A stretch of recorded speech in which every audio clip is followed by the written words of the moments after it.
उत्तराखंड के वनंतरा रिजॉर्ट।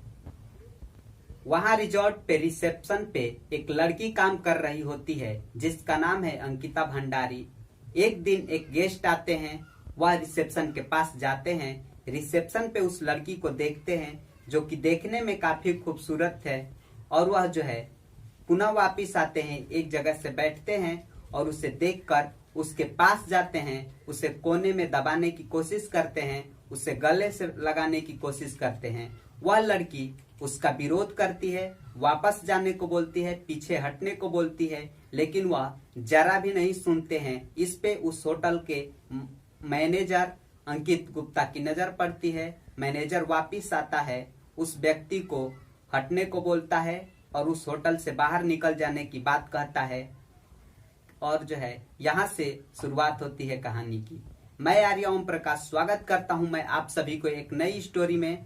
और आज की स्टोरी है उत्तराखंड के पौड़ी गढ़वाल जिले की यम्बकेश्वर की। वनंतरा रिजॉर्ट में एक अंकिता भंडारी नाम की लड़की काम कर रही होती है, जो कि देखने में काफी खूबसूरत और टैलेंटेड भी होती है। हाल ही में 18 अगस्त को वह जो है उस होटल यानी रिजॉर्ट में रिसेप्शनिस्ट के रूप में काम कर रही होती है।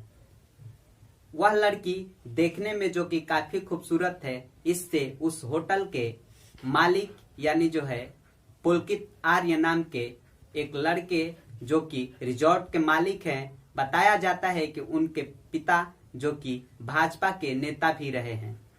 वह लड़का जो कि रिजॉर्ट का मालिक है, उससे लगातार नजदीकियां बढ़ाने की कोशिश करता है, उससे घुमाने फिराने की बात करता है, उसे बहलाने फुसलाने की बात करता है, लेकिन वह लड़की अपने इज्जत और सम्मान की खैर रखते हुए सिर्फ वहां पे काम करती है। इसके अलावा किसी भी अन्य बातों को ध्यान में नहीं रखती है। हालांकि उसके अच्छे दोस्त जो कि दीप गुप्ता है, उससे पूरे दिन की थकान के बाद अब जो है अपनी बातों को हल्का फुल्का शेयर कर लेते हैं, जिससे दोनों साथ में काम करने के साथ साथ अपनी दुख परेशानियों को हल्का सा साझा भी कर लेते हैं। एक दिन ऐसे ही एक घटना घटित होती है जो कि पुलकित आर्य होटल में आता है।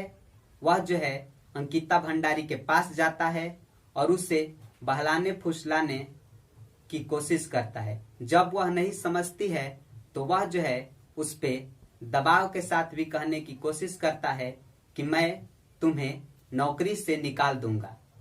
ऐसे ही करते करते चला जाता है। अगले दिन एक दिन घटना ऐसी घटित होती है कि वह होटल के मैनेजर अंकित गुप्ता से उसके पास भिजवाता है और कहता है कि जाओ।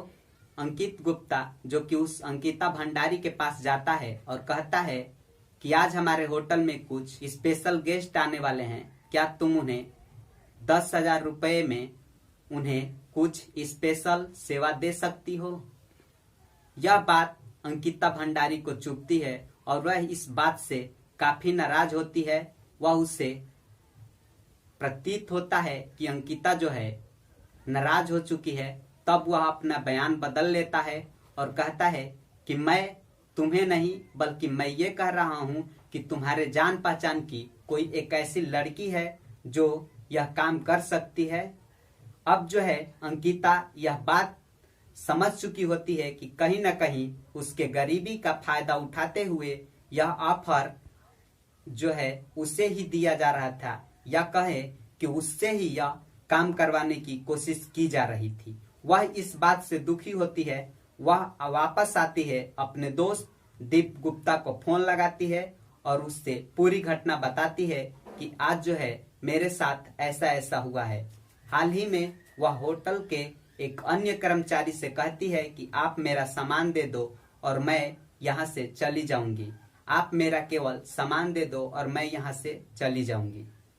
इतने में जो है होटल का मैनेजर पुलकित आर्य वहां आ जाता है और अंकिता भंडारी, जिसे कि घूमने फिरने का काफी शौक होता है, वह उसे बाइक पे बिठाता है और घुमाता है। घुमाते घुमाते वह जो है ऋषिकेश की गलियों में थोड़ी सी सैर कराता है और सैर कराने के बाद एक ऐसे नदी के पास ले जाता है जिसमें तेज धारा चल रही होती है, और वहां पे वह उसे जल में डुबो देता है ताकि जो है लाश बहकर कहीं दूर चली जाए, और जब लाश किसी को मिलेगी ही नहीं तो इसका क्या हुआ कैसे हुआ कुछ भी अंदाजा नहीं लगाया जाएगा। 2-3 दिनों की तलाश करने के बाद पुलिस को उसका लाश मिलता है, उसका पोस्टमार्टम कराया जाता है और उसके गांव लाश को भिजवा दिया जाता है। गांव पे जाते ही परिजनों में दुख की लहर फैल जाती है और वह जो है इसका अंतिम संस्कार करने से साफ मना कर देते हैं। वो कहते हैं कि यदि पुलिस को इतना ही जल्दीबाजी करना था तो वह जो है रिजॉर्ट को बंद और वहां से उसे बर्बाद करके सारे सबूत को क्यों नष्ट कर दिए, और जो है इस पे परिजन अड़ जाते हैं, उसका अंतिम संस्कार करने से मना करते हैं और इस पे जांच शुरू होती है। जब जांच शुरू होती है तो अंकिता भंडारी के व्हाट्सएप कॉल्स और व्हाट्सएप चैट्स को देखे जाते हैं जिसमें दीप गुप्ता से उसकी चैटिंग हुई होती है और वह जो है कॉल चैटिंग में बताई होती है, अभी मैं बहुत बड़ी मुसीबत में फंसी हुई है। यह जो है चैट वह दीप गुप्ता से कहती है और मैं तुमसे कॉल पे बात नहीं कर सकती क्योंकि यदि यह आवाज मेरे बगल के लोग सुनते हैं तो मेरी हत्या भी कर दी जाएगी। तब जो है दीप गुप्ता कहता है कि तुम कॉल पे ना सही चैट पे ही सारी बातें बता दो। वह चैट पे कहती है कि मेरे साथ जो है अंकित गुप्ता यानी जो है होटल के मैनेजर के द्वारा 10,000 रुपए पे ऐसे ऐसे काम करने को दबाव बनाया जा रहा है, और वह लिखती है कि मैं गरीब जरूर हूं लेकिन अपने इज्जत और आबरू को 10,000 रुपए के लिए किसी को नहीं सौंप सकती।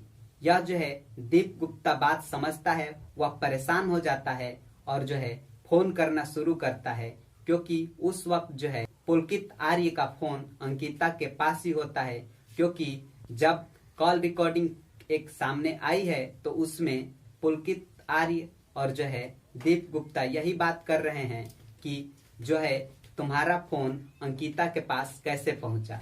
हालांकि सारी बातों को पुलिस अभी भी दबाई हुई है और इस पे जो है आगे कार्रवाई की जा रही। इन्हीं व्हाट्सएप कॉल और जो है ऑडियो लीक्स के आधार पे अंकिता भंडारी के दोस्त दीप गुप्ता को फंसाने जाने की कोशिश की जा रही है, जो कि बिल्कुल ही स्पष्ट हो चुका है कि इसमें दीप गुप्ता कहीं भी शामिल नहीं रहा है, जबकि इसमें जो है पूरे होटल के मालिक और जो है वहाँ के मैनेजर यानी अंकित गुप्ता और पुलकित आर्य दोषी पाए गए हैं। यह बात अब जो है कंफर्म हो चुकी है और वही जांच में सामने आया है कि इससे पहले भी एक प्रियंका नाम की लड़की जो कि इसी रिजॉर्ट में काम करती थी, वह भी इसी तरह से गायब कर दी गई है, जिसका कोई खोज खबर ना तो प्रदेश की पुलिस के पास है और ना ही प्रदेश की सरकार के पास है। हम भी अपने वीडियो से यही कहना चाहेंगे कि उत्तराखंड की सरकार इस पे अच्छा से अच्छा कार्रवाई करे और दोषियों को, चाहे वह किसी भी धर्म, जाति या नेता या राजनीतिक पार्टी से जुड़े हैं, कड़ा से कड़ा सजा दे, ताकि यह केवल उत्तराखंड ही नहीं अपितु पूरे भारतवर्ष के किसी भी राज्य में ऐसे कदम या किसी की बहन बेटी को देखने से पहले 1000 बार सोचे। धन्यवाद, नमस्कार।